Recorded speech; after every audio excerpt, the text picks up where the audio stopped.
Good afternoon. This will be chapter 24, the second recording on Saturday, June 14th, 2025. So the second recording on Saturday, June 14th. This is Acts chapter 24. Let us begin. 5 days later, the high priest Ananias went down to Caesarea with some of the elders and a lawyer named Tertullus, and they brought their charges against Paul before the governor. When Paul was called in, Tertullus presented his case before Felix. "We have enjoyed a long period of peace under you, and your foresight has brought about reforms in this nation. Everywhere and in every way, most excellent Felix, we acknowledge this with profound gratitude. But in order not to weary you further, I would request that you be kind enough to hear us briefly. We have found this man to be a troublemaker, stirring up riots among the Jews all over the world. He is a ringleader of the Nazarene sect and even tried to desecrate the temple, so we seized him. By examining him yourself, you'll be able to learn the truth about all these charges we are bringing against him." The Jews joined in the accusation, asserting that these things were true. When the governor motioned for him to speak, Paul replied, "I know that for a number of years you have been a judge over this nation, so I gladly make my defense. You can easily verify that no more than 12 days ago I went up to Jerusalem to worship. My accusers did not find me arguing with anyone at the temple or stirring up a crowd in the synagogues or anywhere else in the city. And they cannot prove to you the charges they are now making against me. However, I admit that I worship the God of our fathers as a follower of the way, which they call a sect. I believe everything that agrees with the law and that is written in the prophets, and I have the same hope in God as these men, that there will be a resurrection of both the righteous and the wicked. So I strive always to keep my conscience clear before God and man. After an absence of several years, I came to Jerusalem to bring my people gifts for the poor and to present offerings. I was ceremonially clean when they found me in the temple courts doing this. There was no crowd with me, nor was I involved in any disturbance.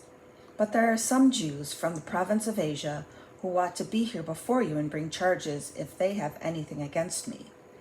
Or these who are here should state what crime they found me in when I stood before the Sanhedrin, unless it was this one thing I shouted as I stood in their presence. It is concerning the resurrection of the dead that I am on trial before you today." Then Felix, who was well acquainted with the way, adjourned the proceedings. "When Lysias the commander comes," he said, "I will decide your case." He ordered the centurion to keep Paul under guard, but to give him some freedom and permit his friends to take care of his needs. Several days later, Felix came with his wife Drusilla, who was a Jewess. He sent for Paul and listened to him as he spoke about faith in Christ Jesus. As Paul discoursed on righteousness, self-control, and the judgment to come, Felix was afraid and said, "That's enough for now. You may leave. When I find it convenient, I will send for you." At the same time, he was hoping that Paul would offer him a bribe, so he sent for him frequently and talked with him. When 2 years had passed, Felix was succeeded by Porcius Festus. But because Felix wanted to grant a favor to the Jews, he left Paul in prison. That's the end of chapter 24. Very short. 2 years left him in prison.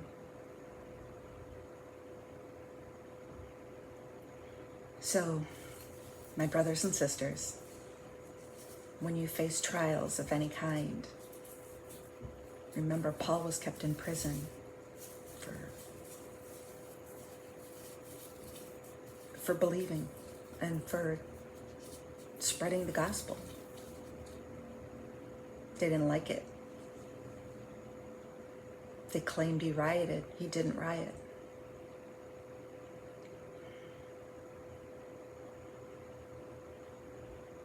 Think of these things.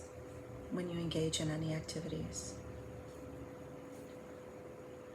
If something makes your blood boil, pray on it. Pray with your brothers and sisters. Pray with family. And determine what the best way is to protest. There are a lot of things happening in the world. We don't need more violence. What we need is the peace of God. And I'm also all for peaceful protests. But just be cautious of what you're being associated with when you do. When you protest for something and in the name of an organization, just make sure you know all about that organization. And that you've prayed on it and you feel in your spirit that that's the right thing to do. And then may God bless your endeavors. I hope each of you has a wonderful rest of your day. I may try one more today. I don't want to do too many at a time, but I may try one more today. Thank you for listening and watching. God bless you.